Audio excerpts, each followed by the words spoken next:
तकरीबन 1 करोड़ 80 लाख लोग हर साल फालिज और दिल के दौरे से इंतकाल पा जाते हैं। आज हम बात करेंगे दिल के दौरे के बारे में। आपको यह तो मालूम है कि दिल आपके पूरे जिस्म को खून की सप्लाई देता है, यानी पूरे जिस्म के सारे आज़ा को आपको ये खून पंप करता है। लेकिन क्या आपको यह मालूम है कि आपके दिल को खुद भी खून की एक रिक्वायरमेंट है, और ये रिक्वायरमेंट पूरी करती हैं कुछ शरियानें, कुछ छोटी छोटी शरियानें जो आपके दिल के चारों तरफ मौजूद होती हैं, जिन्हें हम कहते हैं कॉरोनरी आर्टरीज। और ये यही कॉरोनरी आर्टरीज जब बंद हो जाती हैं, जो मर्ज पेश आता है, उसे हम कहते हैं दिल का दौरा या फिर मायोकार्डियल इन्फार्क्शन।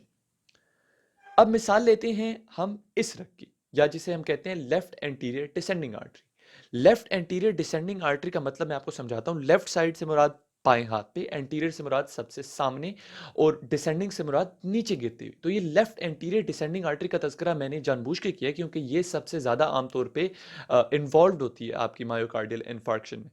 तो अब ये लेफ्ट एंटीरियर डिसेंडिंग आर्टरी अगर किसी भी वजह से बंद हो चुकी है, इसमें खून की तरसील अगर बंद हो चुकी है, तो जिस एरिया को ये ब्लड सप्लाई करती है उसकी मौत हो सकती है। और अगर उस एरिया की मौत हो सकती है तो आपका दिल, आप जिस हमने पहले डिस्कस किया कि एक बहुत इंपॉर्टेंट है आपके मुख्तलिफ एरियाज में ब्लड पहुंचाने के लिए, तो इससे मुख्तलिफ किस्म के आपको अलामात आएंगे, और वो अलामात भी हम डिस्कस करते हैं। लेकिन ये हम जानना ज़रूरी है कि पट्ठे को आखिर खून की रिक्वायरमेंट इतनी होती क्यों है। अगर आप मिसाल लें, जब आप एक्सरसाइज करते हैं, जब आप जिम जाते हैं, तो आपके पट्टे एक्टिवली काम कर रहे होते हैं। और जब भी ये एक्टिवली काम करते हैं तो आपका जिस्म खून की तरसील आपके पट्टों को बढ़ा देता है, ताकि किसी भी किस्म के जो वेस्ट मटेरियल्स वहाँ पैदा हुए हैं, जिस तरह लैक्टिक एसिड वगैरह, तो वो वहाँ से निकाल दिए जाएं और दोबारा हम उनको खाना या फूड या ग्लूकोज हम दोबारा अपने पट्टों को प्रोवाइड कर सकें।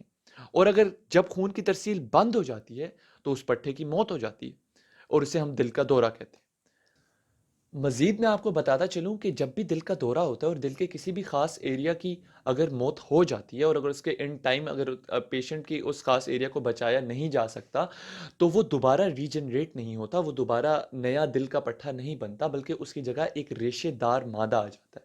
और वो रेशेदार मादा उसकी जगह ले लेता है, और ये फंक्शनल टिश्यू नहीं होता, यानी ये काम करने वाला दिल का पट्टा नहीं है। इसकी मिसाल आप बिल्कुल इस तरह ले सकते हैं कि अगर आपकी कमीज का कोई हिस्सा थोड़ा सा फट जाता है तो आप उसकी जगह रफू कराते हैं, लेकिन रफू का कपड़ा आम कपड़े से थोड़ा सा मुख्तलिफ होता है, और शायद कई दफ़ा आपको अच्छा ही ना लगे।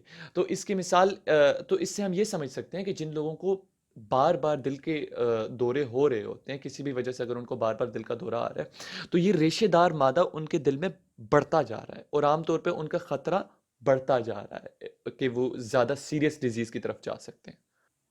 लेकिन ये खून की रवानी आखिर बंद होती किस तरह है, ये समझने के लिए आपको दिल के दौरे और प्लाक्स का आपस में रिलेशनशिप समझने की जरूरत है। प्लाक्स से मुराद वो शहमी मादे या चर्बी मादे जो आपके जिस्म की रगों के अंदर जाके चिपकते हैं। इन रगों के साथ जब ये चिपकते हैं तो आपकी आपकी ब्लड वेसल या आपकी रग में कुछ किस्म की तब्दीलियां आती हैं कि वो उसको अपना हिस्सा बना देती है, या वो एक रोड़ी सी बन जाती है आपकी ब्लड वेसल के अंदर, कुछ इस तरह। अब ये मसला ये है कि ये रोड़ी किसी भी वक्त फट सकती है। अब ये रोड़ी जब फटती है तो आमतौर पे जब आपके ब्लड वेसल को किसी भी किस्म का नुकसान पहुंचता है, तो आपने नोट किया होगा कि आपको अगर फॉर एग्जांपल उंगली से ब्लीडिंग हो रही है, और अगर ये ब्लीडिंग ना रोकी जाए तो खुद ही कुछ टाइम बाद रोक दी जाती है। जब आप इस पे जोर रखते हैं तो बेसिकली होता ही है कि आपके ब्लड वेसल के अंदर जाके आपके प्लेटलेट्स जाके चिपकते हैं उस जगह पे जहां ये नुकसान पहुंचेगा, उस जगह चिपकते हैं और मजीद ब्लीडिंग को रोकते हैं। बिल्कुल इसी तरह आपकी दिल के शरियानों में जब अगर ये रोड़ी फट चुकी है तो आपकी प्लेटलेट्स जाके उस जगह पे चिपकते हैं और आपकी मजीद ब्लीडिंग को रोकते हैं। अब अगर 70 to 80% आपकी दिल की शरियानें बंद हो चुकी हैं, तो आपको अपनी छाती के बाएं हाथ पे एक दर्द महसूस होता है, जिसको हम एंजाइना कहते हैं, जिसको मेडिकल टर्म्स में एंजाइना कहते हैं। इस दर्द को कुछ लोग भारीपन भी डिस्क्राइब करते हैं। ये एक नॉर्मल चुभने वाले दर्द से मुख्तलिफ होता है। अब एंजाइना की अकसाम है। एक एक किस्म उसकी है स्टेबल एंजाइना। स्टेबल एंजाइना से मुराद, अगर आपको दर्द खेलते हुए महसूस हो रहा है या ज़्यादा एक्टिविटी के दौरान महसूस हो रहा है, तो पेशेंट जब रेस्ट करता है तो ये दर्द कम हो जाता है। दूसरी किस्म है अनस्टेबल एंजाइना। अनस्टेबल एंजाइना से मुराद है कि रेस्टिंग स्टेट में भी, सोते हुए भी, खेलते हुए भी पेशेंट को दर्द महसूस हो रहा है। एंजाइना अब बहुत सारे लोगों के लिए खतरे की घंटी है कि अब हार्ट अटैक या दिल का दौरा हो सकता है। अलामात की अगर बात करें तो छाती के बाईं तरफ भारीपन या दर्द महसूस होना जो आपके हाथ और आपके कंधे की तरफ फैलता जाता है।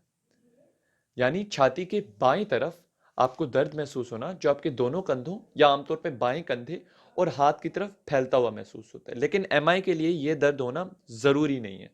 इसके अलावा सांस का चढ़ जाना, दिल का बहुत तेजी से धड़कना और बेहोश हो जाना, ठंडे पसीने और मजीद, क्योंकि ये दिल का दौरा इतना आम है मुतअद्दिद लोगों में, तो इसके अलामात मुख्तलिफ लोगों में मुख्तलिफ भी हो सकते हैं। अब ऐसी सूरत हाल में आप क्या कर सकते हैं? इसमें सबसे पहले आता है इमरजेंसी सर्विसेज को बुलाना या फिर खुद पेशेंट को किसी भी तरीके से हॉस्पिटल की तरफ पहुंचाना। उसके बाद अगर एस्पिरिन की गोली मौजूद है तो पेशेंट से कहें कि इसको चबा कर निगल जाए।